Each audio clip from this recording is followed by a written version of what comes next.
Let's start. Welcome back. We are going to discuss further extensions of the two period model, and we just covered the certain dimensions like what happens when we superimpose the conditions. So, comparative statics that we discussed with regard to the current period, future period, and then we also had a discussion on how we can derive the consumption function. And now we will be moving to a scenario where we are introducing the interest rate. So, what happens when we have the interest scenario? We also discuss about the current, temporary and the permanent income, and we discuss about that. So, now we will be talking about the interest rate scenarios.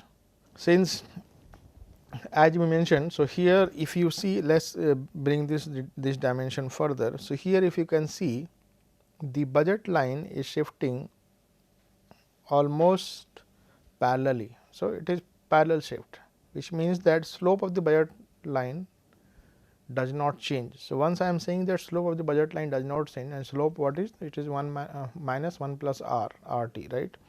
So, once I am saying that slope of this budget line does not change, it means that there is not much impact on the current future period consumption. But now, since the 1 plus minus 1 plus RT is the slope. So, if there will be any change in the interest rate, this will be reflected, and this will be reflected in your current and future period consumption. So, here what it means.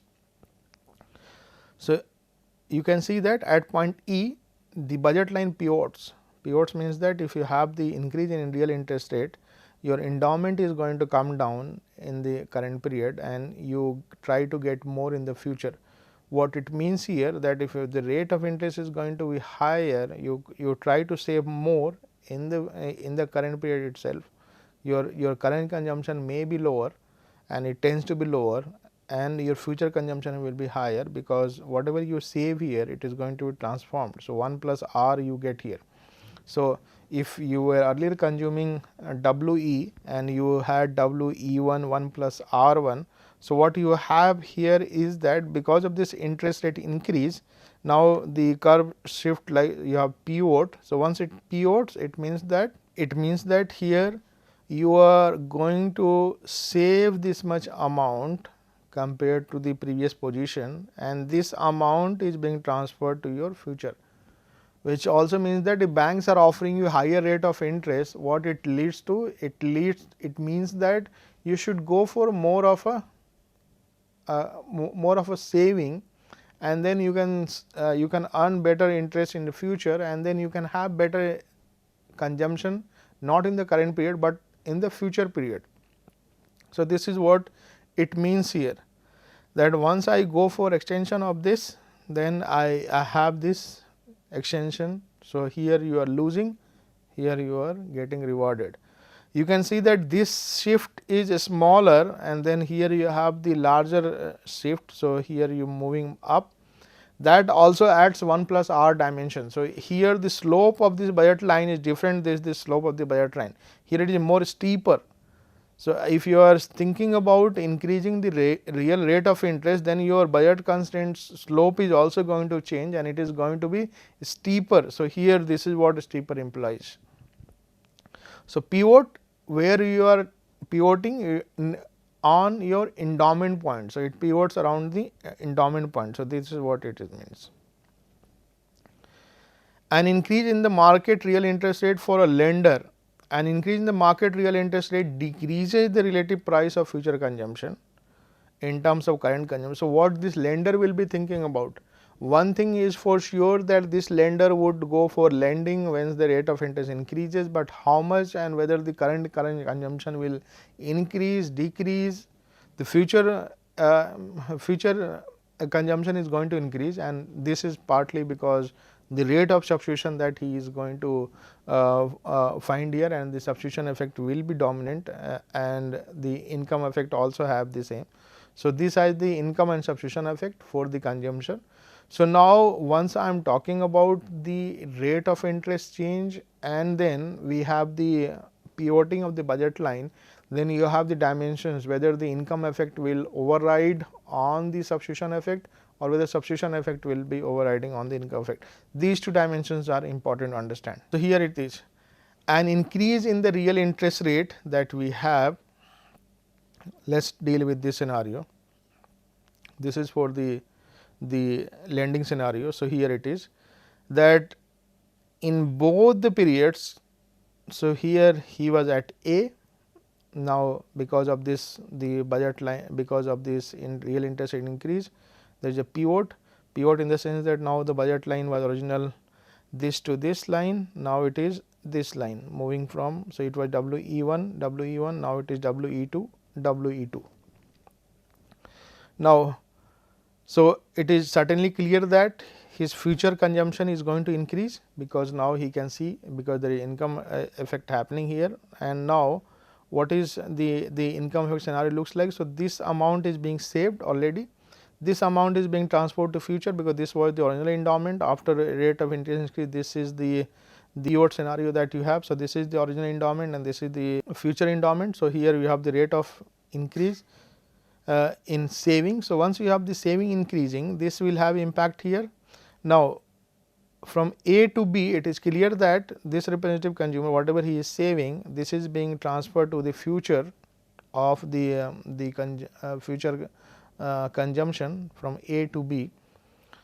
But we are not still sure that how much he is having the substitution effect dominant about the current. So, we just want to make sure that if I just take out the extra income that he is going to get because of the rate of interest increase or something.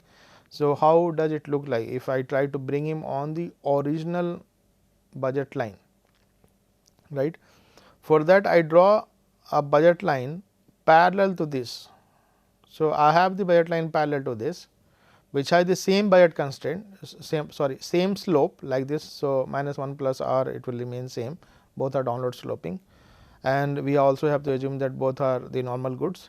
Now, here at point D, let us talk at point D. So, at point D, what is happening? At point D, here we are seeing that the current consumption is declining, but future consumption is increasing. So, which means that compared to original, even after adjusting with income, this representative consumer is going to have more of the future consumption, less of the current consumption. So, the substitution effect. So, movement from A to D is nothing but the substitution effect, right, and D to B is the income effect that we have. So, A to D that we have the point here it is clearly showing. So, if substitution effect is having a role here, then both substitution effect and income effect both are in favor of the future period increase in future period consumption increase, whereas income effect shows the current consumption constant, but the substitution effect shows that there is a decline in the current period consumption also. So, if substitution effect is going to dominate, then the current period consumption will come down, future period consumption will increase. If income effect is going to dominate, if we are just thinking about this, then we do not have any future consumption, we have only the future consumption increase, we do not have the current consumption increase, it remains same. So, in this particular case, for a lender, if this particular lender is saving more in the current period because of the rate of interest increase, it is bound to have future period consumption increasing. So, once we have future consumption increasing, this is bound to have this. So, this is what it looks like here. Now, here we have for the borrower. So, let us deal with the borrower. What happens with the borrower? So, borrower scenario looks like a somewhat different case here. So, here we are finding it much easier. So, here we have the scenario where this particular representative agent is at point E. So, this is the endowment point, right. Now, here he was earlier here, right, but now he has to move down because of the real interest rate. So, what is happening that the endowment point. So, this is the original endowment point, right. So, WE1, he is having income of this much, right. He is consuming a point. So, here this is what the consumption looks like, right. Now, here because of the interest rate increase, so what happens that the line pivots. So, once you have the, so this is the point. So, once we have pivoting of the line, so this is what it pivots, right. So, earlier he was at point A. Now, because of this pivoting, what is happening that this representative agent is having less of the income compared to the first period, right. Now, if you think about the consumption, so where he is consuming, so earlier he was consuming more of the current consumption, right, less of the future, right. But after this, what is happening that this particular representative agent is at point B look like. Now, we draw a parallel line here to this to original budget line. So, original indifference curve, that his level of satisfaction remains same. So, once I am saying about the original indifference curve, so here we are drawing a line, it is tangent at point D. At point D, what is the point that we are making? Now, with this scenario, how does it look like? It looks like that if you have movement from A to D, so this is how it looks like, that it is the because of the substitution effect, where at this point this particular guy had the current consumption higher than the future, but at point D his current period consumption has come down and also the future period consumption has gone up a bit amount. So, A to D is the because of substitution, D to B could be called as the income effect, because this is how it looks like. Now, at point B, since he is making a lot of effort, and with that effort he is still not compromising, he is still not going to do well on the future consumption part. Current consumption is still better, but compared to original point A, the consumption of current period is lower. So, overall what it looks like at compared to future, this representative agent will have more of current consumption, but future consumption will not be going that in favor. So, here income and substitution effect both are important to understand, that if I am talking about the original endowment point, so this is the original endowment point, this is the original budget line that this representative agent is having, this is the indifference curve. At point A, it is clear that this representative consumer, if he is having increase in real interest rate, he is going to be having the more of current consumption and future consumption is lower. When the interest rate rises, this pivots. So, now the representative consumer is at point B. At point B, the future consumption has not gone up by that amount, but current consumption has come down a lot, right. You can say marginally the future consumption has gone up. If I am just trying to see that what happens if I try to put the representative consumer on the same indifference curve. So, I draw a line parallel to this. So, both have the same slope 1 plus r minus. At point D, we can see that the future period consumption increasing, but it is not the current period consumption, it is not as low as the point B, it is still higher. So, here we have some kind of, with respect to borrower, it is more or less clear that this borrower will have the impact on the current period consumption. About future period, we are not very sure. So, future period consumption, it looks like it will be on a downward trend. So, this is what we try to summarize. The effects of an increase in the real interest rate for a lender. So, how does it look like? For a lender, the future period increase is certain, right. This is what we saw here, that future period increase is certain, right. The future consumption increases, right. The savings and all depends upon. So, if substitution effect is leading, then there will be an increase in saving, but if substitution effect is not leading, it is just the income effect, then these two will remain uncertain. Now, here we have the current consumption decreases. So, as I mentioned here, that the current consumption is decreasing in all cases. So, this is what we infer, that it is same. The future consumption, whether it is, if it is the substitution effect playing a role, if the substitution effect is playing a role, then of course, this will have the future period income increase, otherwise it will not. The same, the savings, once we have the savings, so which means that it is going to increase for the borrower, but future consumption will remain uncertain. So, this is what we try to conclude here. If you try to see with respect to income substitution effect changes in income, consumption and IR. So, this is how it looks like when you have a YT increasing the current consumption. If you have current period income increasing, right. So, this has both positive effect. If you have future period income increasing, then this both have the positive effect, and this I have taken it from the Eric Sims macroeconomics notes, especially on consumption, and it is very helpful. And this here it is YT plus 1. So, here it is once it is increasing, then here we have both positive. But with regard to the interest rate, it becomes scenarios, it become interesting that if you have the interest rate increasing, then you have the current consumption going down, future consumption increasing, and this partly because we have the, if it is lender, then he will go for saving and lend it to somebody to get more in future. If is borrower, he will go for borrowing and then he will paying back in the future period. So, that is the scenario we have. Let us have an example on the consumption function. How does it look like? Suppose we have considered two period economy, a two period representative agent wants to maximize the value of utility defined over consumption in two periods CT and CT plus 1. Utility is represented by max CT plus 1, UCT plus beta UCT plus 1, and beta is less than 1. So, UC is a log C. The non-consumer receives YT plus 1 respectively. The agent can freely borrow and lend in the financial market. Suppose the agent receives the permanent income YP, income accrued to individual every period, where YT is the transitory income. Write the intertemporal budget constraint for the consumer. Find, so we are trying to understand here that if we are going to see that how this representative agent is looking.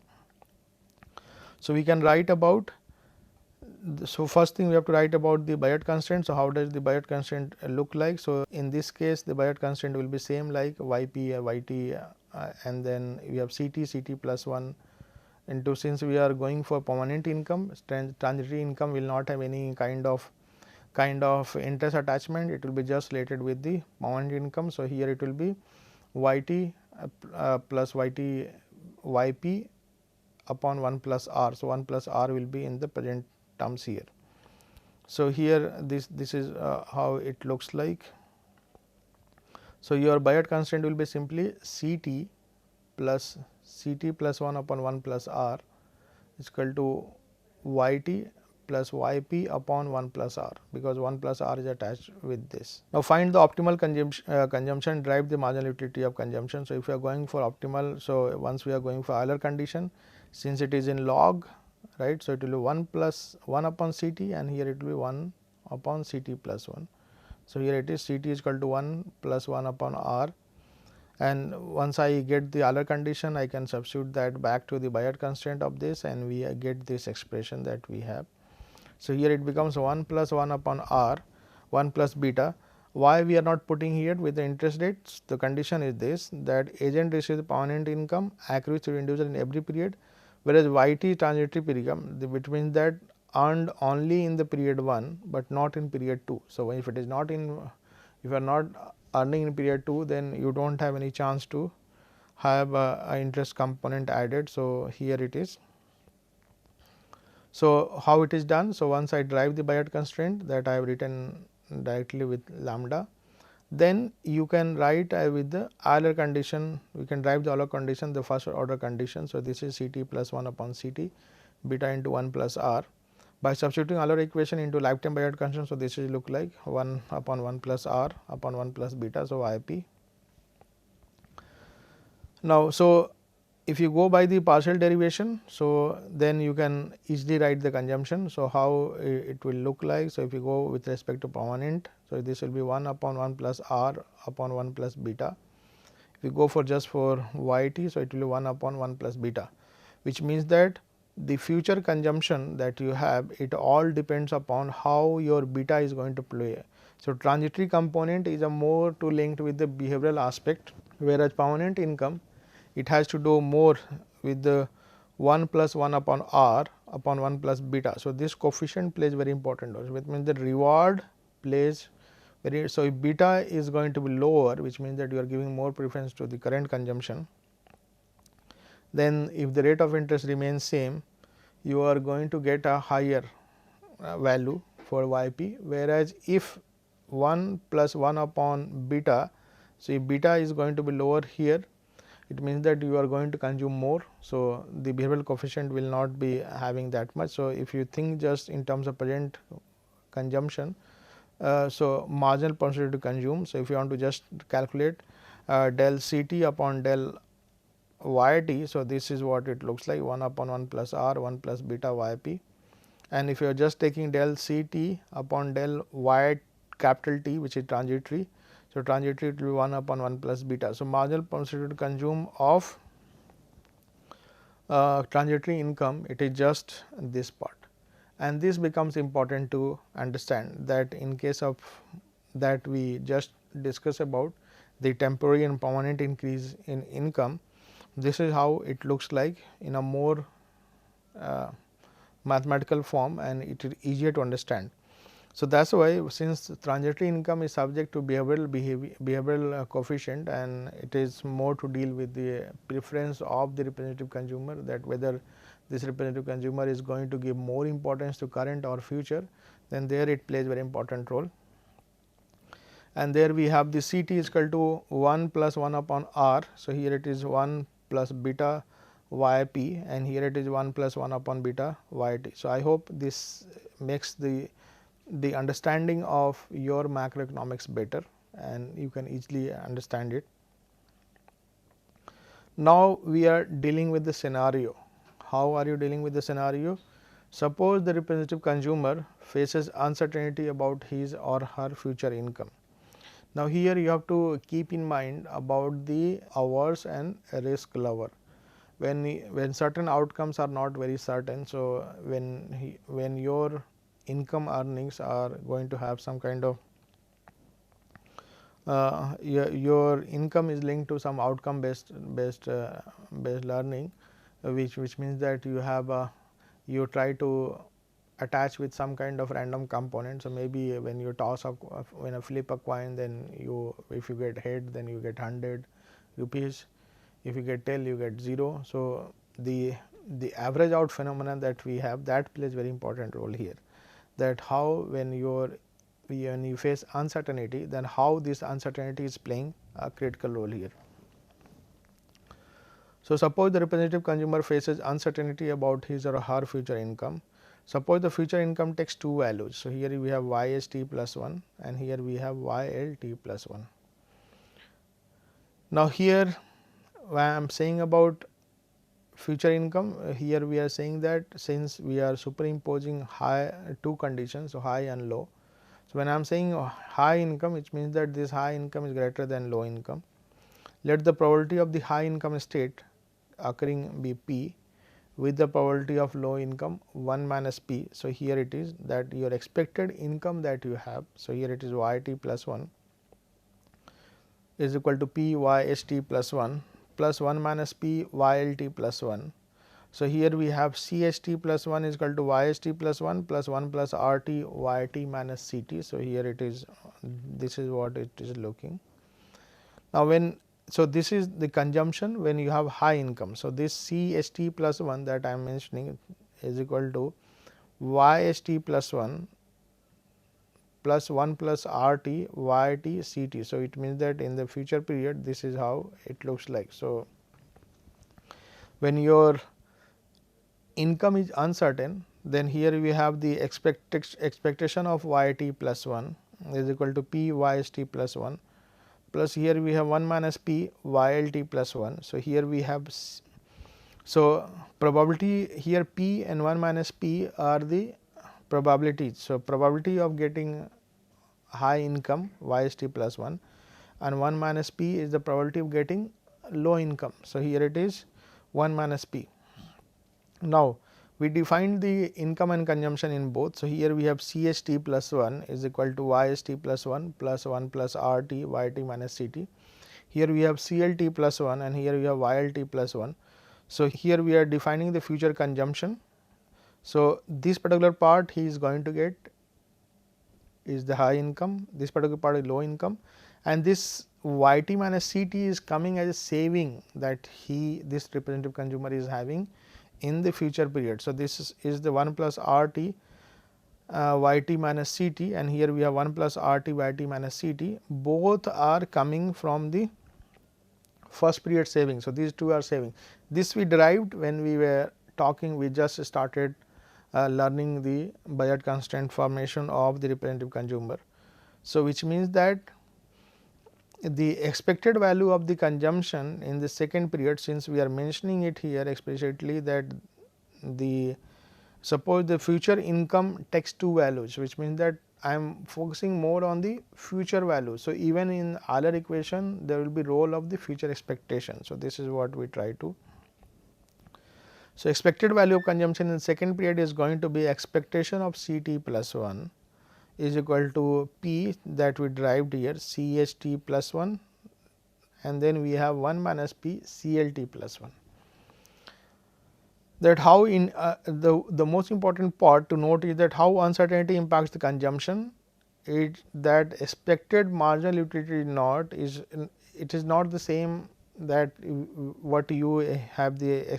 So, if you are going to take the first order condition, so the expectation of the future consumption or the marginal utility of future consumption, it will not be same as marginal utility that you are going to evaluate and these two extreme values. So, whatever you expect about your future consumption, it is not the same. So, this will be continuing in the next session. From here we will start in the next session and we will try to understand it further. Thank you so much.